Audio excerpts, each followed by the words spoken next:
it done. As the Prime Minister would say, let's just get it done. Right? And on that note, speaking of the Prime Minister, um, it's interesting that over the past week, the introduction since we last had our last show, there's been an introduction of maximum numbers of people that should congregate in groups, whether it's in your own private household or whether it's in public. And it's curious as to why the prime minister chose, or why the government to be chose the number six. You know, and a lot of people say, well, six. It feels to some degree that whether it's a coincidence or whether it is what it is, or whether it's a scientific or mathematical formula where they're saying, well, it's best that people congregate in the most amount of roughly around six people so that the spread of this virus is minimized, and the optimum number is number six. It could be the case, or is it that, in light of everything that's been taking place over the past 6 months in this country, where in a sense, COVID-19 has created what we call a mass awakening, where a lot of people have become far more aware and far more in tune to what's going on in society. Be it that there's a lot of conspiracy theories out there, nonetheless, people are far more diligent and far more, willing to look into information nowadays more so than anything else. Whereas before, there was so much just oversight in life that a lot of things have taken place without any due process or due thinking in a lot of quarters. I would say that I'm one of those people that have always done my best to look into the greater depths of things. And there's a lot of us out there. And like I say, text message reads, "Good morning, doctor. Congratulations. You're almost on time. P.S. Enjoy your show each Tuesday." Thank you very much. 971. Definitely. Almost on time, innit? Almost on time. We're getting there, right? We're getting there. Closer to the 8 o'clock schedule, right? One morning this year, you're not tuning at 8 o'clock. Just after the news and advert at 8, and you'll hear us on live and direct. You know. But now that school's restarted, we know that parents are doing the school journey, taking their youngsters to school, and we feel pertinent that this information is good for the young listening audience ear, so that they can themselves start to grow in awareness as they grow up more about themselves, and understanding the dynamics of today's society. Rather than listening to your BBC or radio or your LBC, you can listen to Omega in the morning. We're hoping to get the doctor's surgery on every morning, where we do every morning. We bring you the news and the current affairs, just like how, you know, we can contend with Nick Ferrari and James O'Brien and what's the other one them call, and the breakfast programs in the morning. We can bring you all that stuff on the BBC and ITV and all that stuff. We doing our own platform, similar like how they got the Breakfast Club in America. Yeah, we can take it there, can't we? Let's see. But anyway, back to Boris. So when Boris chose this number six, you have to wonder, is he playing in a narrative? Because, like I said, over the time period, there's been so much information out there where people have been saying, look, all this stuff, the pandemic and all these conspiracy theories, as they would call them, that they say are pushing out false narratives, but yet they would keep choosing figure like symbols and numbers that imply certain things. Because when you hear six, and then the UK, the England has applied six, and I think Wales has now applied six. I just want to hear the third six as Scotland or Northern Ireland applies six. You get the 666. So are they playing on a narrative, or is it just that they can't? They just can't hide. The devil is in the detail. They just can't hide. Or stepping back away from the conspiracy side of things, is it that six is the optimum number? Because it's just curious. They just come out with this number six. They give no reason why they're saying six, and then they expect you to listen to the six. One of the Lord Chief Justices of the Supreme Court, he told people not to listen to this. They should act on their own well-being in terms of thinking of how to protect themselves best. Be it be And that is true. You should be acting in the best interest of yourself and your family whenever you do anything. So until we can prove that there is or isn't a virus out there, we need to be essentially cautious in our actions and protect our elderly community, because we know that the black community has suffered the most in this country from COVID-19, and you have to wonder why. There's a lot of reasons around that, which we've kind of highlighted in the past shows.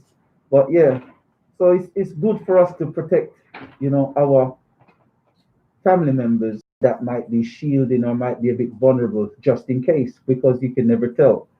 But nonetheless, why six? Why would they choose that number? Why? Anyway. That's one topic here we'd love to hear from you about. The next one that we're looking at, that's taken place over the past week, is appropriation. And the reason why I wanted to bring up the topic of appropriation is that in all my years of observing and just being a general observer, I've seen so much things taking place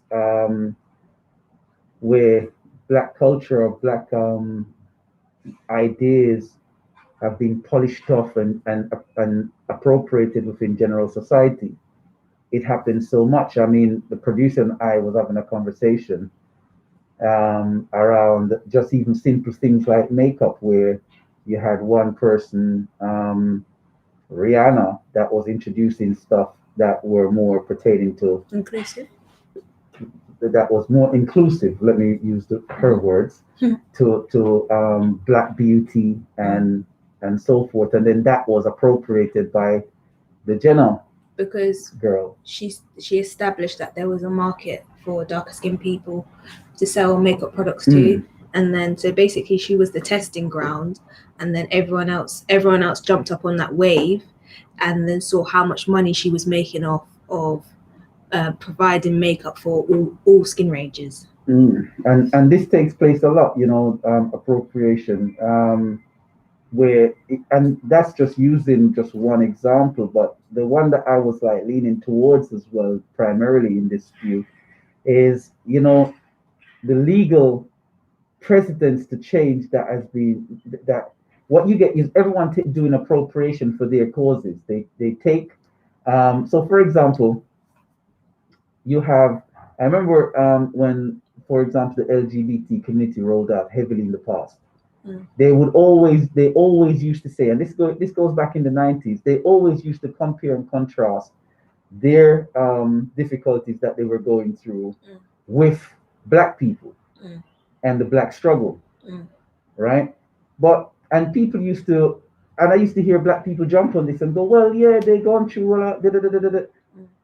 but what everyone seems to keep forgetting, every time the black struggle and the black thing is appropriated in these ways, these groups, not just LGBT, so many others, I'm not picking on any specific, so many others, they get legal precedents that then allows them to have rights based on the premise and principle that they were fighting for.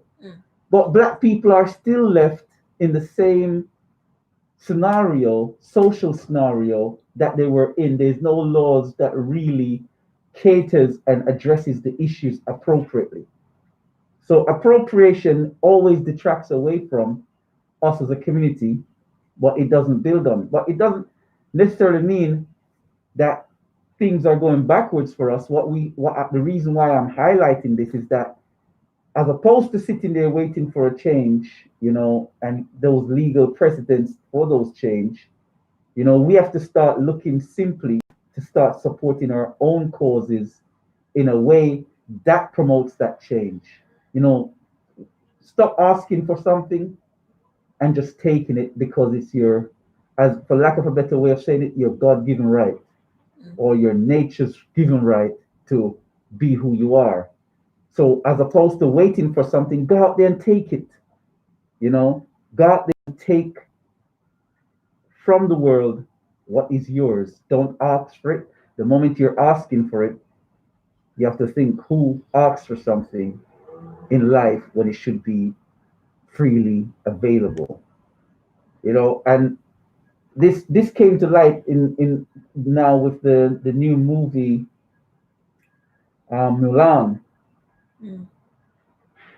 and there's a big argument at the moment that's taking place with Disney and the rest of the world, it seems, apart from China, because they're saying that Disney supported the authorities in that region of China where the Uyghur Muslims or the Uyghur people are suffering the most from gentrification and racism.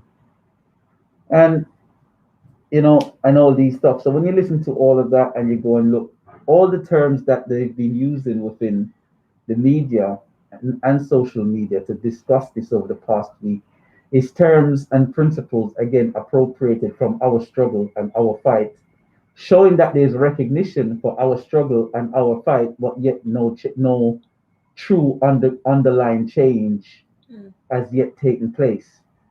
So people will always show consensus when it comes to black matters and black affairs if it benefits their agenda, but yet when it comes to the purity of that factor, there isn't that support. So it just goes to show that it's time that we just stop, take the mantle in our own hands and support our own causes. Um, Now this next topic area has been a bone of contention, and I'll give the number out for those that want to take part Mm. in the conversation this morning. In a minute, I just want to get through the different points that of things that we're looking to discuss. This one we've discussed over the past 4 weeks, but it's a ongoing and delicate matter, I think. And it's going back to the issue of colorism. Now, I got a couple of things to discuss in relation to this. The latest one on social media that garnered some attention towards the middle of last week was the discussion of the dispute between Candice Owens. If you guys don't know who Candice Owens, who she is, she's a Republican, a black Republican, a, a very outspoken black Republican in America. Now, as you know, if you're a black Republican in America, you're frowned on Mm. because in the eyes of a black Republican, they believe that black people aren't really oppressed. Opportunities are there, and we should get up and just take those opportunities. And in some premise, you can understand when they say that, but in other guises, it's like is a failure to recognize when there's certain barriers and hurdles put in place. Mm. So it's like both you have the left hand and the right hand. It's the same body fighting against each other rather than finding the common ground of how they can work together. So those black Democrats and those black Republicans can find a common ground and working together and be black people as opposed to black Republicans and black Democrats. Mm. But Candice Owens is one of those figures, and a lot of the things that Candice Owens says is very true. And some things that Candice Owens says can be placed under the banner, my, my newfound favorite word, it seems, that has caused a lot of offense last week. It can be put under the banner of coonery. Now, coonery is something that if a black person calls another black person a coon, it's like they themselves would be a coon. So for a black person to call another black person a coon, it makes no sense because it's like it's a self-defeating word. However, coonery is somewhat, I would lay some exceptional thinking towards this. Coonery is when someone's playing up to a certain narrative to whether gather to gather attention to their cause or to their philosophy, but the rhetoric is quite self-destructive in the greater scheme of things. Now, our mission, our plight, our fight in these westernized societies, and even now, as you can see, to some degree in the home countries, whether it's the Caribbean or Africa. So wherever you are in the diaspora, or whether you're in Africa, you know, it has become what we call a mental game. So what we say and how we phrase what we're saying and what we mean, we have to be very delicate. We have to look for the right words to explain ourselves so that we are not creating cracks and fractions and splits in between the different groups of black folks and how they classify themselves in order to bring together unity, because the trap and the thinking is deep. But we got our first caller. Caller, what's your name? You're live. Where you calling from? Yeah, great day, How you doing? How you doing? Yeah, okay, man. How is everything? I'm doing my best this morning. Good to hear your voice sounding good and strong. And you sound live and kicking, yeah? Yeah. So I just come to add to the conversation about being black as did you say Republican something? Yeah, black Republican. Yeah, Candice Owens. Yeah. Okay, black Republican is the word you use. Okay. Whether senator, governor, whatever. Okay. So yes, so we look at that now, yeah? And let's use the word black. As you know, I'm not too keen at that word black. Negative word. Exactly. But okay, but just let's use it for now, yeah? So our listeners get where we're coming from. Yes, so okay. So when we say the word black, yeah, and we look at certain people and we say, okay, this is a black person.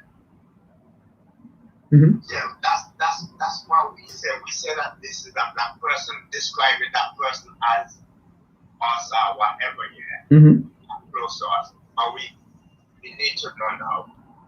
Some people, they just can't be black, and you say they're black, but what does that person say? You know, I mean, what is it? Actions speak louder than word, isn't it?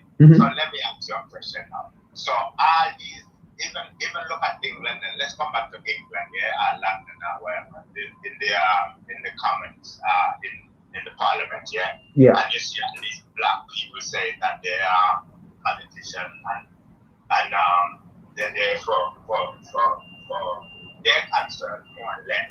But when they say their concern, you think it as them as you. But what I'm trying to say as now is, just like you had the conversation with the people saying, I remember the lady said that people might say, okay, I said it as well, that, you know, I'm mixed race. And you said, no, you're black. You know what I mean? This is what happened there, because we could be saying, yeah, that's a black man, not black governor, black Republican. But that's not what the person represents. So where is the argument in that? No, I mean, I understand this, and this is why it's such a delicate minefield to navigate, because when we look at the whole dynamic of all of this, it increases in difficulty and perplexion because you have let's look at a Dutch person who's mixed race. Growing up in I've watched a few videos recently, and growing up in somewhere like the Netherlands, it is abundantly clear and in how you're seen and treated that no matter what, once you're mixed, you're deemed to be black, and im- they push that on you irrespective. So a Dutch mixed person sees themselves at all times as black first. However, when we look at the UK, because we don't live in the Netherlands, we live in the UK. When we live in the UK, where we have a more liberal and open-mindedness and a more balanced system that frowns on prejudicial thinking and behavior whenever it rears its ugly head, in most part. And we have to give that to the UK because as a country, it's the most liberal in that sense. You get a more diverse thinking in the sense that you're seeing, as you said, whether mixed heritage or whatever the case may be. So the individual chooses that because society allows that to have to take place quite openly and, well, rightly so. So it all depends on where you are, where you're coming from, because for someone to be treated, if they're from a Dutch background on a prejudicial thinking, and then they step into another remit and they hit another barrier. Sometimes you have to find you have to think, what is the common ground? Where is the fair balance in all of this? I see my producer shaking her head. So I'm going to ask her to step in and give her take on the matter. But that is mine, that we have to find a common ground so that it works for all, as opposed to creating a divide, so that we all understand each other's plights and how these things impact on each other. That's my thinking. But I'll let you have a quick. I'll let the producer say a quick one to yourself. It's just a quick question. It's just in regards to, it gets all very confusing now because I don't understand what being black entails. Is it a case of genetics? Is it a case of experience? Like, what is it? What exactly is being black based on? That's what I'm saying. This is where we're going wrong. And we've been doing this and we can't see the fact that we can look at the black police in England now. You would think that the black police, normally when I came here in England in 1999, this is what I think it was. I don't know if it was what's the Tony Blair. They were saying that the black police was gone there to kind of root out the racialism thing in the Caucasian police, systematic thing. And then you find that in saying the word black, we people are using, like all of us, then just let me as well, because I'm not that, but we people now, we more see the word black as a more attacking thing on ourselves then. Like we more racist, we more colorist, prejudiced towards that word black when it comes to us as a people, rather than as being a Caucasian and your racist, your prejudice against another race. That's what I'm trying to say. And we don't seem to see that. Why is that? Just why is that? Why are we so blind to that factor? No, I understand. I understand what everyone's saying, but what I'm asking, and we have to ask these questions, right? Is we have people from mixed heritage backgrounds that hold firm towards being black first, or hold firm towards the black viewpoint and standpoint in life. I won't say struggles because my producer doesn't like to associate black with struggle. So I'm going to say hold strongly and hold firm to that position and that viewpoint in terms of orientation and thinking. So for example, we had I always talk about Lewis Hamilton. So let me speak about Naomi Osaka. She recently won the US Open. And when she won that, every round that she played, she wore a face mask with a name of an African American person that died due to police inappropriate behavior or injustice in America. And she's used her platform to highlight the struggles that African Americans are going through. Now, as someone that is outside, lives out and was raised outside of America, and being called, is it a kaijin or something of the sort? Yes. Growing up, it was made clear to her she wasn't of Japanese pure stock, and as such, you know, she she recognizes her being mixed, but it was always made plain and clear to her where that she in her looks and features was black.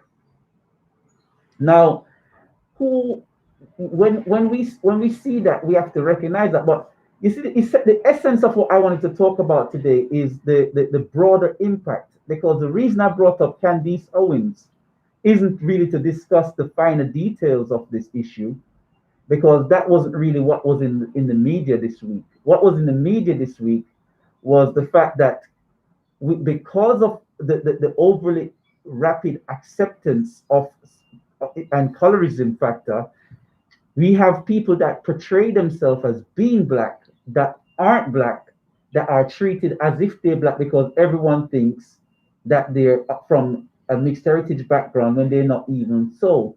So it's actually spilled over now where people are pretending to be black. We spoke about this last week. That's called black. It's called blackfishing. The Yeah. producer says that's called blackfishing. So it's even spilled over now where you had a situation where Cardi B, whether I don't know what Cardi B is, whether she's Hispanic or white Hispanic, I should say, or whether she's Caucasian or what she is. But we know she's not black because of parentage, and she says she's not black. However, she's got features that make people think that she's mixed heritage. And as a result, they've played on that narrative, and most of Black America don't realize that Cardi B is not mixed heritage. So they sit there viewing Cardi B as one of their own, and she isn't, to the degree and extent that the Democratic presidential candidate Joe Biden gave Cardi B an interview to bring in the black voters. And this is where Candice Owens has come in and said, and she's lashed out, saying there's no way that this should have taken place, where a non-black person is now representing the black cause when they don't have the black experience in America. How could this have happened? Now, a lot of black folks still thinking that Cardi B's mixed heritage have jumped down the throat of and jumped on the whole banner against Candice Owens, saying that she's this and she's that, and start calling this word coon. Now, when we look at Candice Owens, she has made statements that can amount to coonery in the past, and this is what is played against her. But people don't listen to the words individually of what's being said. So if I say something this week and I say something next week, listen to the individual words. Don't say, I expect people to always hold me to my words. So if I say something this week and next week, listen to so last week he said this, I agree with that. This week he's saying this, I don't agree with this part of it. And we can have that discussion. But this is not what takes place. What takes place is people because of how the media works, are known by who they are. They're not known by the consistency of how they present their words, and there's a mark or a tick against each aspect of their debate and arguments. So let me ask you a question now. So did Obama, Barack Obama, wherever he is, did he went through the situation that you're talking about, the experience of the Americans or the Black Americans or wherever? Did he went through any struggle? Did he have any black card? What was his driving force to do with black people? This is what I'm trying to get at, because I disqualify every time a person going to say, hold on. oh, Let me answer. Let me answer. Let me let you let have a mean to the struggle, you can't stand up. let me answer that. You can't ask a question and answer it. Okay, all right. So with Barack Obama, right? Barack Obama is parentage and background suggests that no, he did not go through that aspect of things. However, Black America is aware of this. They didn't vote for Barack Obama on that grounds. They voted for Barack Obama, and if you do a survey, you'll see because of Michelle Obama, because it was seen that her family background had that she represented that, and a lot of people leant towards Michelle. Even now, there's people asking Michelle to run for presidency, but she doesn't want to engage in politics. You know, my good friend of mine will say Michael instead of Michelle. You know, but no, I'm not even my gonna go producer there. doesn't like that I'm one, not but it even is what gonna it go is. there. But the point what I'm saying is, we recognize that, and at the time when Barack Obama was president, I used to say to people, allow him a chance, because we don't tear down our own. We have to recognize that the African American struggle is different from the Jamaican struggle, that's different from the Trinidadian struggle, that's different from the English black struggle, that's different from the African struggle, but we all have similarities across the field that correlates with each other so we can understand each other's plight. The problem comes in when African Americans want to feel that their struggle is the only struggle. Jamaicans want to feel their struggle is the only struggle. Bayesian want to feel that their struggle is the only struggle. Trinidadians want to feel their struggle is the only struggle. Ghanaians want, you get what I'm saying? When you start to individualize struggles, it's the whole point is we have, if we go to America, I keep saying this, if we go to America, we have to understand the Black American plight, because the privileges that we are enjoying as Black people in America were born through their blood and sweat. So we need to recognize that. If we go to Jamaica, we have to recognize their struggle, because the privileges that we enjoy are born through their ancestors' blood and sweat. And it's the same way no matter where you go. If you come here as an immigrant from the Caribbean or Africa, you come to England, you have to respect those that were here before, the Windrush generation, and those that were facing the no dogs, no dog, no Irish, no Jamaican, or no dog. You get what I'm saying to you? Yeah, you're correct. So we have to respect each other's plight, respect each other's struggle, and respect what we all have gone through. And when we have that greater understanding of each other's struggle and plight, we will be able to communicate with each other with respect. But everybody wants to be the driver.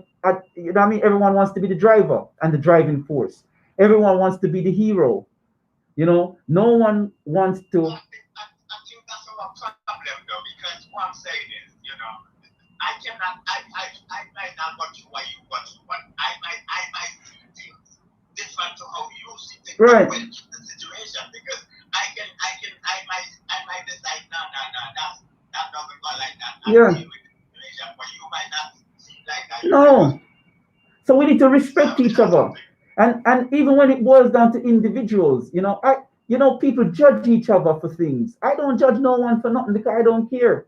And I'm not saying it in a sense that I don't care. I'm saying an individual doing things, if he ain't breaking a law, I don't care. If you know what I'm saying? It's not a good word, but what I mean, if someone's we in this country, we've been taught about morality and moral values, but a lot of time morality and moral values isn't the law.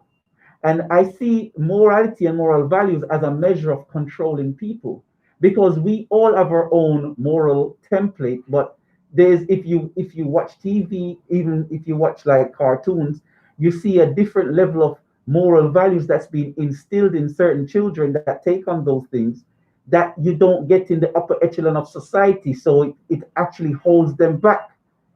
You know, you get what I'm saying. So it's like a technology thing. So the reason why I say I don't care, I mean, I mind my own, if that's a better way of phrasing it, because sometimes you're right. We use words that detach people from what we're saying. And that's not what I'm attempting to do. What I'm doing is explaining that if we mind our own affairs and we have respect for each other to say, you know what, someone's experience and background may impart why they take a certain path, but they haven't broken any rules and regulations.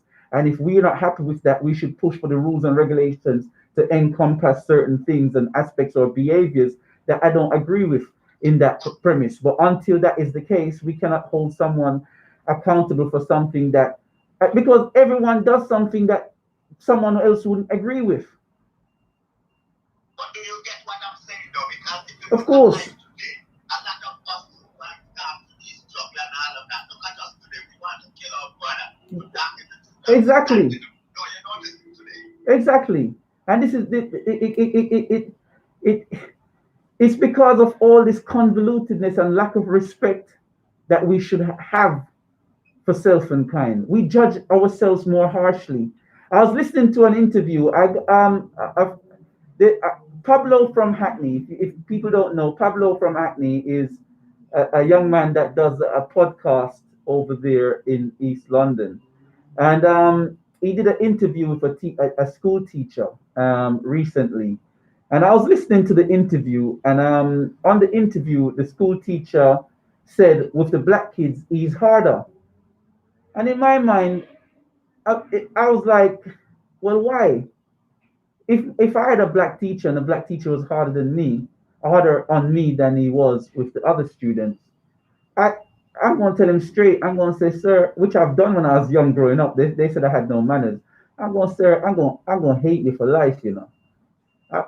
I'm just straight up because you should treat me fairly and balanced, not harsher because I'm the same complexion as you and you want the best. If you want the best, there's different ways of doing it. Yeah, but I'd say also that society treats you harsher. So the earlier they understand the fundamental treatment, then the better.